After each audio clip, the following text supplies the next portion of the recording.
ఎడారిలో జలధారలు. రచన doctor K. Job Sudarshan. యెహోవా అతనికి ఒక చెట్టును చూపెను. నిర్గమ 15:25.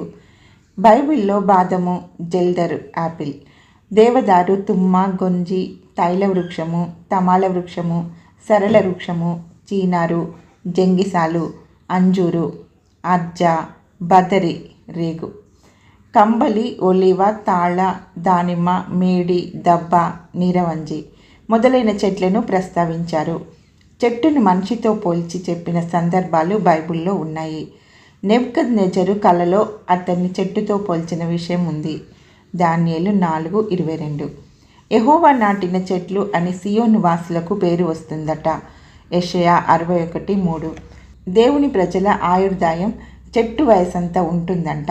యెషయా 65:22. దేవుడు మోషేకు ఒక చెట్టును చూపించాడు. ఇశ్రాయేలు మహాజన ప్రస్థానం 3వ రోజునే వారికి నీళ్లు దొరకలేదు. నీళ్లు కనిపించాయి కానీ అవి చేదుగా ఉన్నాయి. జనం గగ్గోలు పెట్టారు. దేవుడు మోషేకు ఒక చెట్టును చూపించి దాన్ని నరికి ఆ నీటి మడుగులో వేయమన్నాడు. ఆ చెట్టు ఆ నీటి ఒడ్డునే ఉన్నదో కొంచెం దూరాన ఉన్నదో. పెద్ద చెట్టును నరకడం చూస్తే ఎందుకో నాకు గుండె గుబులుగా ఉంటుంది. బలిష్ఠులైన ఇద్దరు పెద్ద గొడ్డలతో ఒకదాని వెంట ఒకటిగా వేటు వేస్తూ నరుకుతూ ఉంటే మనిషిని చంపుతున్నట్టుగానే నాకు అనిపిస్తుంది. చెట్లు మౌనంగా పెరుగుతాయి. ఎవరి నుండి లాక్కొని తిని పెరగవు. చెట్టు ఇతరులకే ఉపయోగపడుతుంది కానీ ఇతరుల నుండి ఏమీ ఆశించదు. మనిషి కన్నా చెట్టే నయం.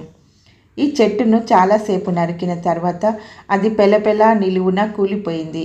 చాలామంది పురుషులు దానికి పెద్ద మాకులు కట్టి ఈడ్చుకుంటూ తీసుకువచ్చి బలంగా పట్టి ఆ నీటి మడుగులోకి తోసేశారు.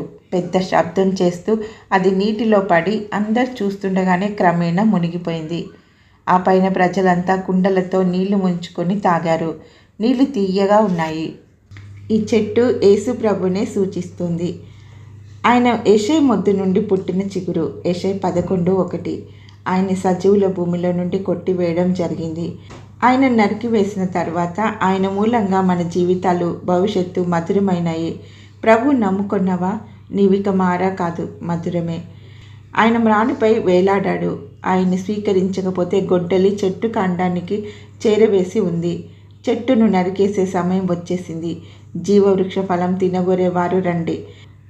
అతడు నీటి కాలువల యోరను నాటబడి ఆకు వాడక తన ఫలమిచ్చు చెట్టు వలె ఉండును. కీర్తన 1:3.